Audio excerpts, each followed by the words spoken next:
Hello, it's Link here, back here for another video. I just want to say, this sword, this sword looks amazing for Keqing. It really matches her aesthetic. It might as well be Keqing's signature weapon, even though it's technically not. I mean, if you ask me, I would consider it to be Keqing's signature weapon. But anyways, first I want to go over Mistsplitter itself. So Mistsplitter, I got my team of rocket scientists to decipher this whole entire paragraph here, and here's the basic rundown. So 12% elemental damage bonus is unconditional. You get stack levels. Stack level 1, 8%, you can read that. And these stack levels do not add into each other. They are independent. So at stack level 2, it's not 24%, it's 16%. And to get these stacks, you can do 3 things. You can do a normal attack with elemental infusion, so like Ayaka, C6, Kazuha, or Keqing. That gets you 1 stack that lasts for 5 seconds. You can do a elemental damage, elemental burst. That stack lasts 10 seconds, and you get another stack if your energy is less than 1%. And those last 2 stacks do feed into each other. And you gotta keep in mind that that last stack disappears when you get 1% energy. So I don't really recommend building for energy recharge. Like, don't have any energy recharge substats on your artifacts, or else you're gonna kill that stack most of the time. Yeah, anyways, that's a rundown of Mistsplitter. So I did a DPS test testing both 2 Glad, 2 Thundering Fury, and 4 Thundersoother set on Jade and Mistsplitter. I tried to keep their stats as similar as possible. Is it a perfect test? No, because this guy's very RNG related in terms of his moveset. Like, there's some times where he could just block their attacks, and what I did was I fought him. I did this combo. I did E into Q into E, and then just charge attack spam him, and I got the average times that it took me to kill him. Remember, take these results with a grain of salt, and test ends when he gets to his second phase right here, where he regens his health. And the results, I'll put on the screen right now. So, as you can see, PDC for Thundersoother and Mistsplitter, 2 Glad, 2 Thundering Fury are the best results at 26 seconds, and all the rest are about a second behind. They're really close together, if you really think about it. But I want to look at Mistsplitter, 2 Glad, 2 Thundering Fury, and Jade for Thundersoother specifically, and you can see that it says that they take the same amount of time to kill, but that can be really deceiving. Mistsplitter actually did more damage overall. It did about like 1,000 more damage on each hit compared to Jade, and for a short fight like this, like that dude, it doesn't really matter, like 1,000 damage difference. Where it really matters is like in mob fights or longer fights. Like, that damage is gonna add up, and if you can keep a stacks of Mistsplitter, it's gonna make a huge difference. And also, something that is probably already obvious is that for the Thundersoother build, you have to apply Electro in order to do the most efficient damage. Whereas for 2 Thundering Fury, you don't really have to do that. So some things to keep in mind. Like I said, I try to keep results. I try to keep stats as similar as I could, but there's only so much you can do to subvert artifact RNG. So you're probably asking me, what team comp do you use for Keqing Mistsplitter? So I use Zhongli, Albedo, and Kazuha. But let me go over my Keqing's build first. Mistsplitter, obviously, I got my new Glad set and 2 Thundering Fury. Let me show you my substats here. Just peep my substats here.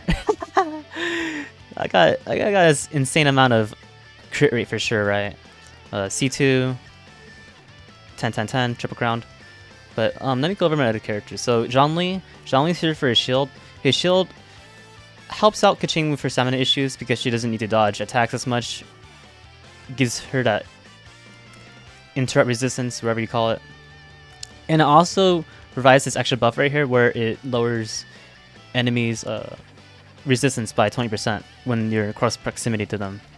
So that helps a lot with her issues and gives her a little bit of damage buff. Oh, Beto's here for the double Geo Resonance, 25% extra damage.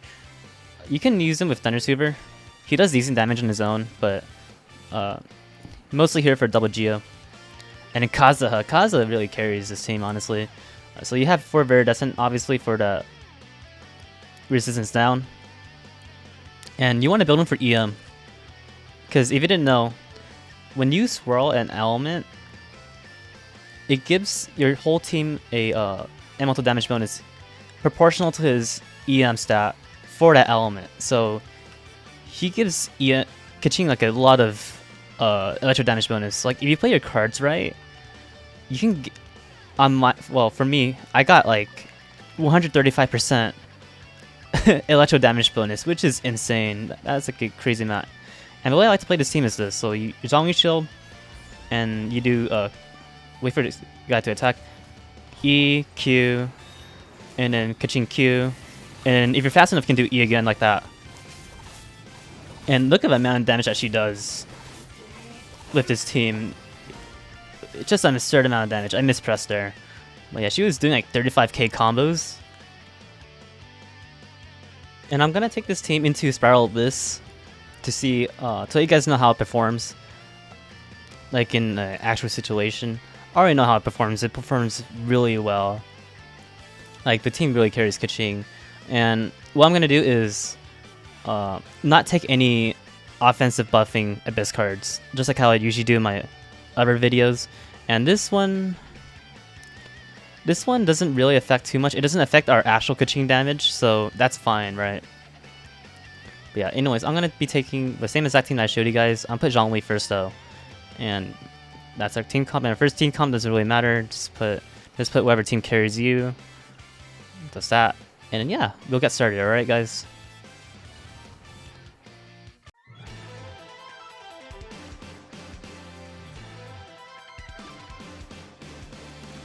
Alright guys, here we are. I'm a Keqing half.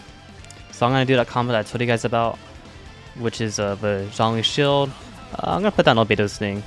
And then E, Q, and then Q for Keqing.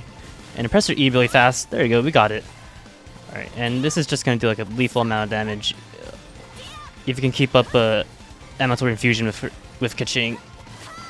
But these guys get knocked back like chumps, man. Like, look how far they go when they get knocked back. It's crazy. Oh, stamina. Stamina issues, guys. Remember, Keqing still has stamina issues no matter what weapon you put on her. It's a fundamental change that mihoyo needs to make to Keqing to solve her stamina issues. But yeah, not bad, right, guys? Not bad. She's actually doing damage now. Alright, let's move on here.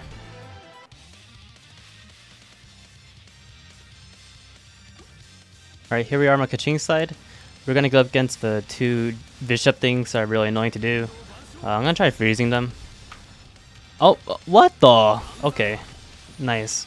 And then Kazuha swirl for that damage bonus. And then hopefully they don't start digging down too much. Oh, yep, there these guys go. Good enemy design, mihoyo. Very good enemy design. Very balanced.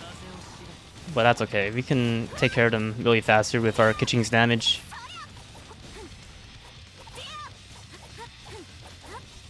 Hello? This is very scuffed. Very scuffed. Okay, let's start a combo here again.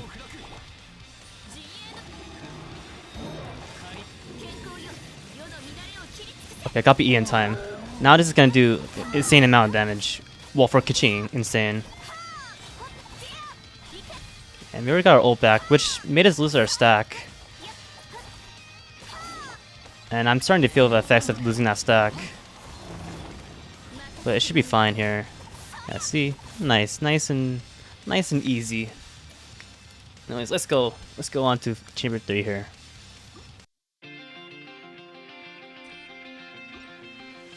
Alright, here we are on the Keqing side.